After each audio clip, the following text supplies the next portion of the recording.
afternoon. This is the Maryland Public Service Commission's rulemaking with regard to intrastate switched access rates and regarding COMAR 20.45.9.3.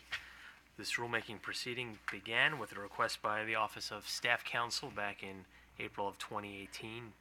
We had a rulemaking session on June 6, 2018, and we find ourselves here today with a rather small but august group to review comments and the final proposal, which was modified by the Commission staff on August 28th, 2019.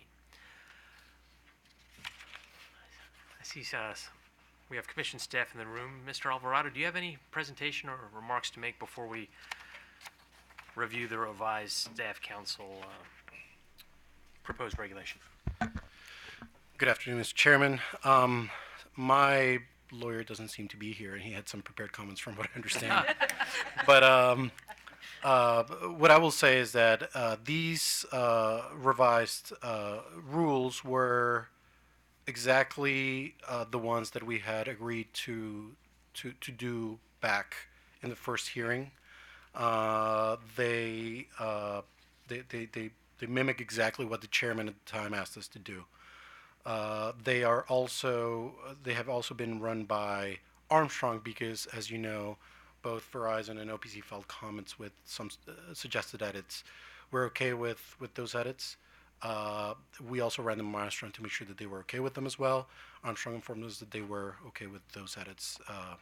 I think that the proposal was to either eliminate the waiver provision or to make the rates at TELRIC rates, if I remember correctly.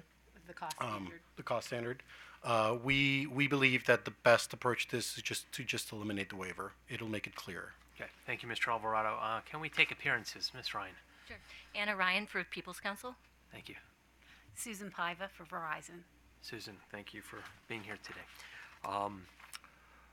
We received comments from Armstrong, Verizon, People's Council, and CenturyLink Communications. And I see no other participants in the room today. Can People's Council and Verizon opine with respect to proposed regulation C? So it would be 3C regarding the waiver. You want me to go first? Sure.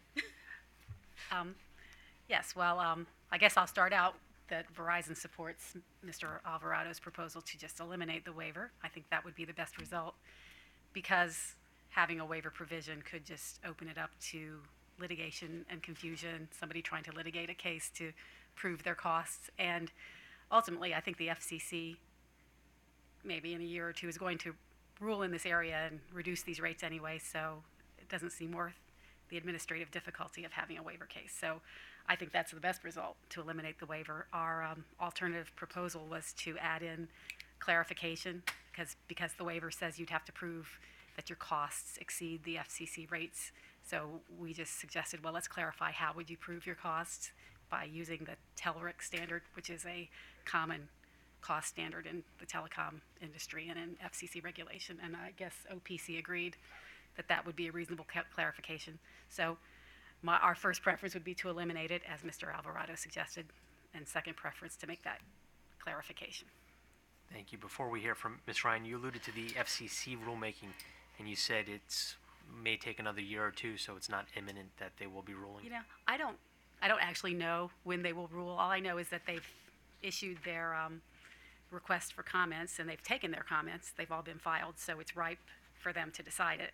They haven't actually said when they'll decide it, but you know, they have been making decisions recently in the telecom area, so I wouldn't expect it to take years, but I don't actually have any information on I can when. provide a little additional information. I know we discussed this at last year's hearing, concern about the FCC taking action and potential implications. I did check this morning on the FCC's website, and last month the FCC staff issued an order to adopt those rules. So if those rules are not yet in effect, they will be very shortly. Thank you. And Ms. Ryan, OPC's position on item C? OPC doesn't object to removing item C. At this point in time, it doesn't seem to be necessary, and simply adds an extra step and some, maybe create some confusion. Thank you, Ms. Ryan. Mr. Spivak, welcome. We started without you. I see, Mr. Chairman.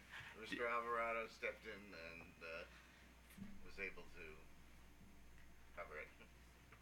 Thank you. It does appear that the limited parties in this rulemaking proceeding have come to agreement. I recognize that Century Link has requested that the commission hold this proceeding in abeyance pending the FCC determination, but I don't believe that's necessary based on what we have before us today. Well, let me ask if my colleagues have any questions of the witnesses. No. Okay. Yes. Oh, Commissioner Linton, yes. Just one question. Thank you, Mr. Chairman. In regards to, and this is more a question of form than substance. Under Section 03, there's a statement there that says, subject to the requirements of federal law. I don't disagree with the statement. It looks as though it's new language. And so I just wanted to, I'll leave it to our staff to, is that on your version? No? Yeah. So I'll leave it to our staff just to make sure that that's appropriate and fits the proper form.